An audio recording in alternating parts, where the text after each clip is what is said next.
চ্যানেলে আপনাদের স্বাগতম। আজকে আমাদের রান্না হচ্ছে বেগুন পাহাড় দই দিয়ে করবো। রান্নাটা কমপ্লিট করবো, আপনাদের দেখাবো। আর দই গোল পোস্ত রান্না করব। রান্নাটা কমপ্লিট করি, আপনাদের দেখাবো। কড়াইটা গরম হয়ে গেছে, আমি সাদা তেল দিলাম কড়াইতে। এটা গরম হয়ে গেছে, আমি ওলগুলো ভাজবো এখন। আমাদের ওল ভাজাটা হয়ে গেছে, তুলে নিলাম। ওই তেলের মধ্যে আলুগুলো ছেড়ে দিলাম, ভাজবো। আলুগুলো ভাজা হয়ে গেছে, আমি আলুগুলো তুলে নিলাম। আমি ওই তেলের মধ্যে বেগুনটাকে ভেজে নেব।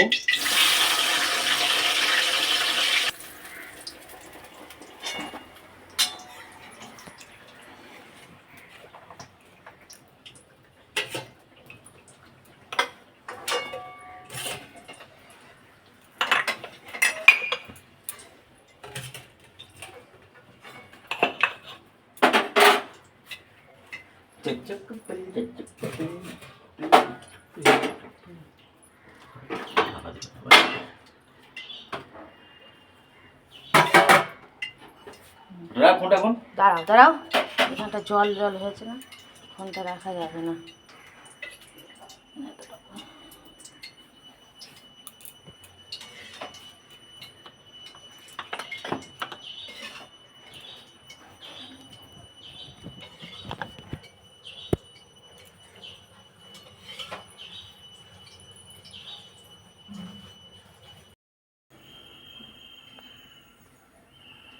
বেগুন ভাজার জন্য আমি শুকনো লঙ্কা ফোড়ন দিলাম, সর্ষে ফোড়ন দিলাম,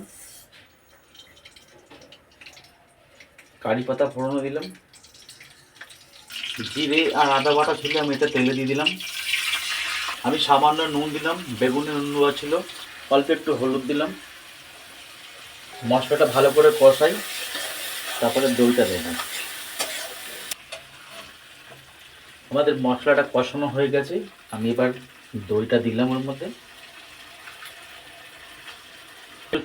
আমি একটু চিনি দিলাম।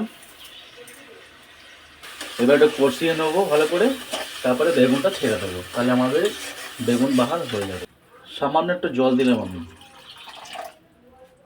মশলা জলটা ফুটে উঠেছে, আমি বেগুনগুলো ছেড়ে দিলাম। বেগুন বাহারটা রান্না হয়ে গেছে, নামিয়ে নিয়েছি। কড়াইটা গরম হয়ে গেছে, আমি তেল দিলাম। আমি ফোড়নে দেব এলাচ, দারচিনি, লবঙ্গ, শুকনো লঙ্কা, তেজপাতা।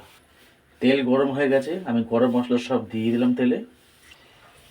আমাদের মশলাটা পেস্ট হয়ে গেছে, এর মধ্যে পোস্ত, আদা, টমেটো, কাঁচা লঙ্কা দেওয়া আছে। পোস্ত বাটা সব তেলে দিলাম আমি। নুন দিলাম, হলুদ দিলাম, এতে সামান্য একটু চিনি দিলাম, দইটাও দিলাম আমি। মশলাটা কষানো হয়ে গেছে, তেল ছেড়ে দিয়েছে, আমি এবার ওল আর আলু ছেড়ে দেবো। আলু আর ওল ছেড়ে দিলাম একসাথে। আমি এবার ভালো করে এটা কষিয়ে নেব। এমনি সব ভাজা আছে, আলু ওল, বেশি জল দিতে লাগবে না। মশলার যে জলটা ছিল আমি এতে দিয়ে দিলাম। আমাদের সব কিছু কমপ্লিট হয়ে গেছে কষানো। সুজির উপমা হচ্ছে, আমার বউ সুজির উপমাটা বানাচ্ছে, আপনারা দেখুন কীভাবে করছে ও। সুজিটা একটুখানি লাল লাল করে ভাজবে।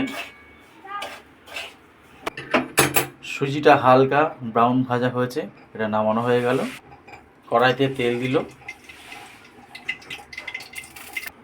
তেল গরম হয়ে গেছে, সর্ষে ফোড়ন দিল তেলে, কারি পাতা দিল তেলে। সবজির মধ্যে গাজর, আলু, ফুলকপি, বিনস আছে কাটাতে, এগুলো দেওয়া হবে তেলে। এগুলো তেলে দেওয়া হলো, একটু ভাজা হবে এগুলো। আদা বাটা দিল ওর মধ্যে, কাঁচা লঙ্কা দিল, টমেটো কুচি দিল, সামান্য হলুদ দিল, একটু হলুদ দেওয়া হবে, নুন দিল। ভাজাটা নরম হবে, আর সুজিটা যখন ফুটবে ওর মধ্যে মিক্স হয়ে যাবে নুনটা। জল ঢেলে দিল, এবার একটু সিদ্ধ হবে এগুলো। দই ওল পোস্ত আমাদের রান্না হয়ে গেছে, নামিয়ে নিয়েছি। স্বাদ হওয়ার জন্য চিনি দিল। সব সবজি সেদ্ধ হয়ে গেছে, এবার সুজিটা ছেড়ে দিল উপমার জন্যে।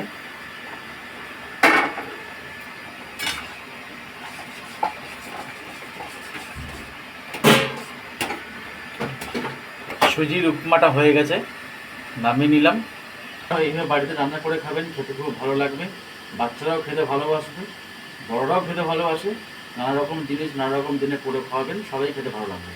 আর আমাদের আজকে রান্না যেটা করলাম বেগুন বাহার, এতে দেওয়া ছিল আমাদের টক দই, জিরে, আদা বাটা, কাঁচা লঙ্কা আর শুকনো লঙ্কা, সর্ষে ফোড়ন দিয়েছিলাম। আর সামান্য একটু চিনি দিয়েছিলাম যাতে স্বাদ হওয়ার জন্য, খেতে ভালো লাগবে। আর দই, ওল, পোস্ত, ওল আলুটাকে ভেজে নিয়েছিলাম আলাদা করে। ওতে ছিল আমাদের পোস্ত বাটা, আদা বাটা, কাঁচা লঙ্কা বাটা আর দই ছিল। আর আমি ফোড়নে দিয়েছিলাম এলাচ, দারচিনি, লবঙ্গ, শুকনো লঙ্কা, তেজপাতা। আপনারা এইভাবে রান্না করে খাবেন, খেতে খুবই ভালো লাগবে। ভিডিওটা ভালো লাগলে পরে লাইক, শেয়ার, সাবস্ক্রাইব, কমেন্ট জানাবেন। আজ ভিডিওটা এখানে শেষ করলাম। নমস্কার।